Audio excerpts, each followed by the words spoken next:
kan beberapa belakangan ini di Indonesia ini kan sering terjadi bencana ya, tsunami, gunung meletus, ya lain sebagainya. Nah, itu kenapa sih bisa terjadi? Begini ya, ini kebetulan Isra Mi'raj. Jadi saat dulu Rasulullah itu Mi'raj, itu ada tiga alam. Pertama alam manusia, yaitu dari Mekah, Masjidil Haram ke Masjidil Aqsa. Itu alam manusia. Kemudian naik ke Sidratul Muntaha. Tapi begitu perjalanan naik, itu melewati namanya alam malaikat. Kemudian di atas ketika sudah mau masuk langit ketujuh, itu masuk alam Rabbani, alam ketuhanan lah bahasanya seperti itu. Dan saat itu malaikat tidak bisa ikut, malaikat Jibril tidak bisa ikut ke atas. Yang bisa naik ke atas hanya Nabi Muhammad Sallallahu Alaihi Wasallam. Kemudian apa hubungannya dengan bencana alam? Allah itu menjadikan alam ini sebenarnya nih semuanya itu adalah penampakan dari cahayanya Allah, penampakan dari nurnya Allah. Bumi, air, laut, gunung, matahari, itu adalah penampakan dari nurnya Allah. Lalu turun manusia sebagai khalifah di muka bumi. Ketika manusia menjadi khalifah di muka bumi, orang yang mengurusi bumi lah, semua sudah tersedia untuk manusia. Di laut sudah ada kekayaannya, ada makanan, apapun yang ditanam tumbuh, ada hujan, ada pohon, itu sudah cukup untuk memenuhi kebutuhan manusia. Tapi manusia punya sifat serakah, punya sifat tamak.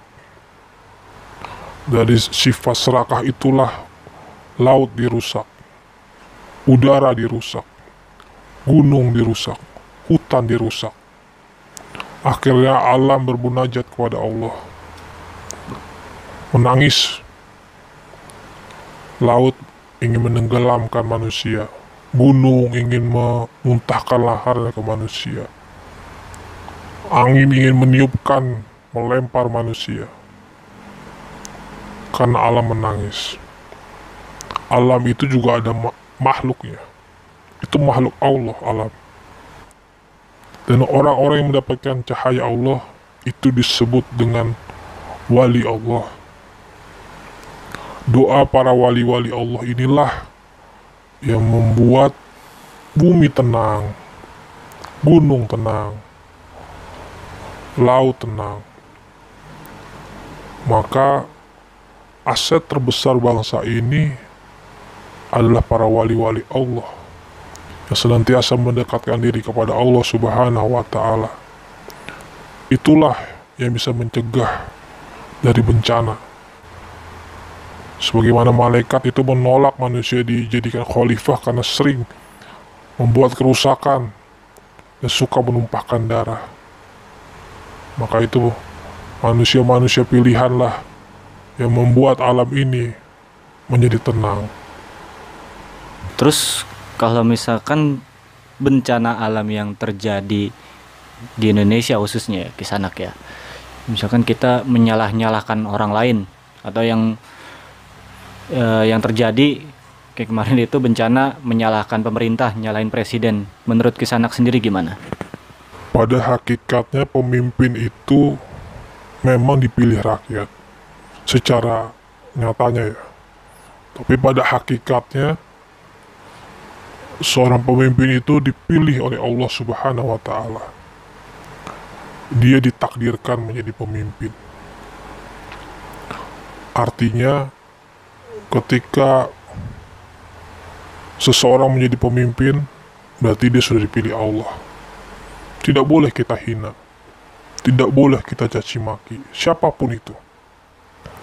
Kalau kita tidak suka misalnya sama seorang pemimpin, karena kita milih yang lain, tidak boleh kita caci maki, tidak boleh kita hina. Karena itu adalah pilihan Allah untuk kita. Kalau kita punya pemimpin zolim, ya berarti kitanya yang zolim. Tapi kalau kita punya pemimpin baik, ya berarti kita sudah baik. Jadi lebih baik perbaiki diri kita. Jangan menjelek-jelekan pemimpin. Gitu ya.